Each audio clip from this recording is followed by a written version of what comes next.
Hello everybody, it has been a while since my last video. It's been about 2 months. A lot has happened, no baby yet, but that's kind of part of the update. So it is May 12th. Last month was hard, this month is hard, and we actually decided to skip trying to conceive this month. And that was kind of a decision made after I had a really hard time with anxiety for about 2 weeks straight. It was a really heavy one. I had started feeling the anxiety kind of ramp up, and I knew like a peak. I like to call them a peak because that's what it feels like. I knew I felt a peak coming, and then I got my first COVID shot a couple days after that peak started, and I think that kind of just made things take off a bit. But I think it was also because I scheduled my certification exam, my CPC, Certified Professional Coder, and the summer semester is coming up, the internship is coming up, and everything is just getting so real. So I think that kind of triggered a really big anxiety peak of just panic. Because everything's just getting so real. Like, I've been doing school now for 6 years and haven't had like a professional job. So things are just getting very intense right now. I am coming out of that peak. Thankfully, it is letting up, but I know that I need help. And I know that I need help, and I looked through my insurance to look at counselors. But the thing is I'm pretty sure that counselors can't prescribe medication, which I have been trying very hard to stay off of medication, to do anything and everything I can to not go there, because there are side effects. You know, I don't want to discourage anyone from taking the option of medication, because sometimes it is absolutely necessary. And I have determined that at this point in my life, it is absolutely necessary for me and for my survival. So I looked through my insurance and I called probably about 12 different counselors, and each one, something didn't line up, something didn't work. Be it they weren't actually taking new patients, even though my insurance said that they were, or they don't actually take my insurance and my insurance said that they were. It was just a mess, and it's been a process of just complete frustration and wanting to give up, but knowing that I need this. I need to do this for myself. So I looked into some of those online platforms, and I put my insurance information into one of them, and it told me that the discounted rate was $45 a week, which to me is just, it's insane. That's what, almost $200 a month for counseling, and it's not feasible. And so I applied to a couple different ones, and then I came across Cerebral. I'm not sponsored, obviously. I have like 3 subscribers, but it was so much more affordable, and they have different levels for different things that you need, and they can actually prescribe you medication. So my first appointment, they do an appointment with the doctor, and then they do your counseling. So my doctor's appointment is next week on Monday, and then the counseling is next week on Friday. So I'm really excited. I'm really excited to finally take that step. Again, for myself, I've been through a lot of therapy and a lot of counseling, but it's time to go back. I need this. It's very apparent that I need this. And I seeked out the counseling, well, one, because I knew I needed to, but also because I had a bit of a push from my OBGYN, and that's a whole nother story. So I went to my yearly well woman exam, and I had a list of questions.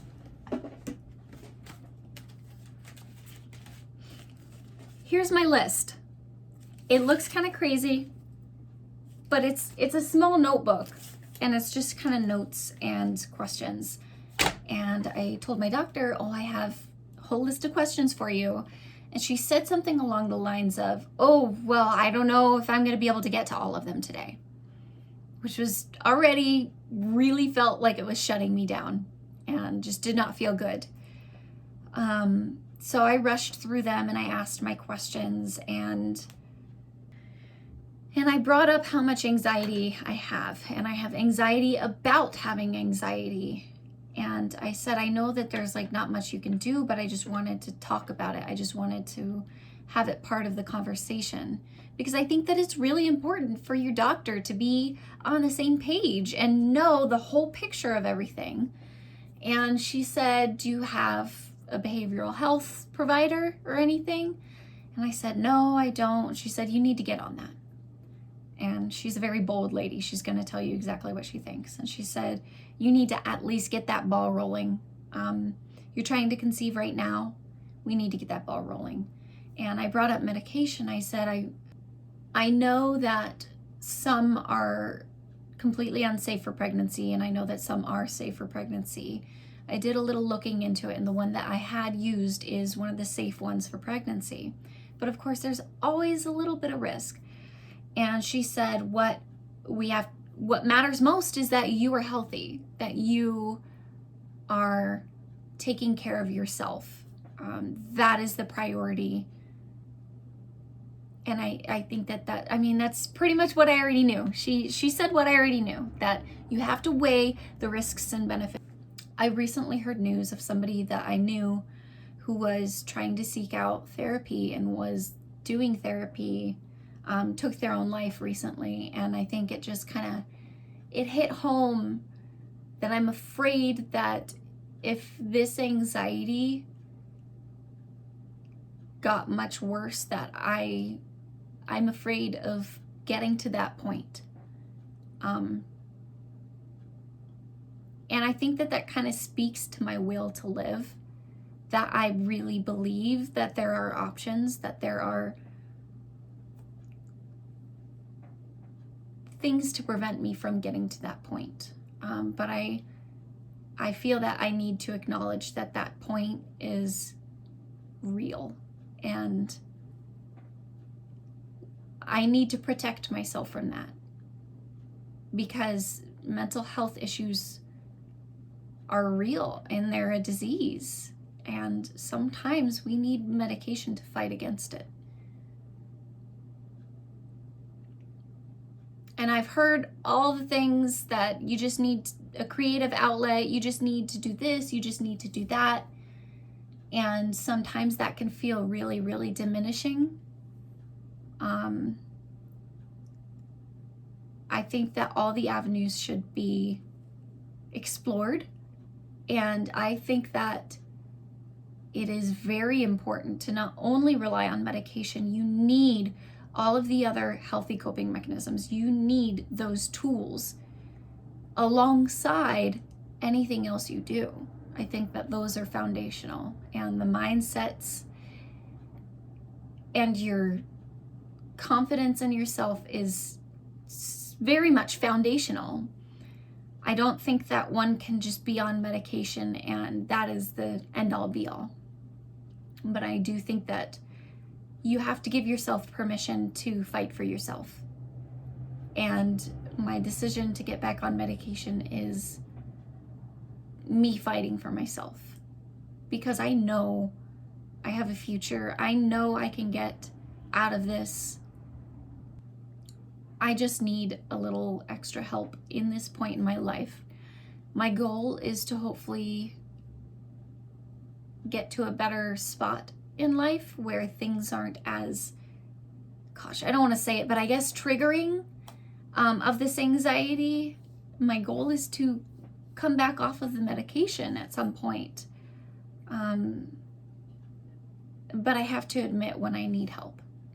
With all that being said, we decided to skip this month And that has been a bit of a breath of fresh air for me, to not be worrying about any of that, because it's not all sunshine and rainbows. It's really not. It's not just having fun and being intimate. It's tracking, it's timing intercourse, it's the stressful 2-week wait, it's trying not to test too much, but you just can't help yourself, and the anxiety of what if this is really it, and then the letdown. It's a lot, and I think that it was good for me to get a bit of a break this month. And I'm not sure about next month either. Andrew's going to get his second dose of the vaccine like right around ovulation weekend, and from what I hear, the second dose really knocks you on your tuchus. So I don't know if all of that is gonna work together okay. I don't know, but if there's one thing I have learned about trying to conceive is you are in control of jack shit. The only thing you are in control of is not conceiving via abstinence. That's it. That's the only thing you're in control of. You can't make you can't make the sperm meet the egg. You can't make it implant into your uterus. You can't plan shit. And that's okay. And I am learning to accept that. And I'm coming to terms with it, and it's okay. And it's almost like it's taken off of my plate by understanding and accepting that. It is not a responsibility. You can do all the things right, and there's still like a 33% chance. But then I also have to remember there are people in very, very hard situations that still get pregnant. So you can do everything right and you can do everything wrong, and it's not up to me. It's just not. It's tricky. Sex is like a chore. They say have fun. It's all a mentality. You can't go into it thinking, okay, well, we're just gonna pound this one out and then it'll be great. That's putting a lot of strain on your partner. Really, a lot of performance anxiety, I'm sure. You got to go into it thinking like, we are going to come together and we are going to share this experience and enjoy yourself. And I know everybody tells you enjoy yourself, just have fun with it.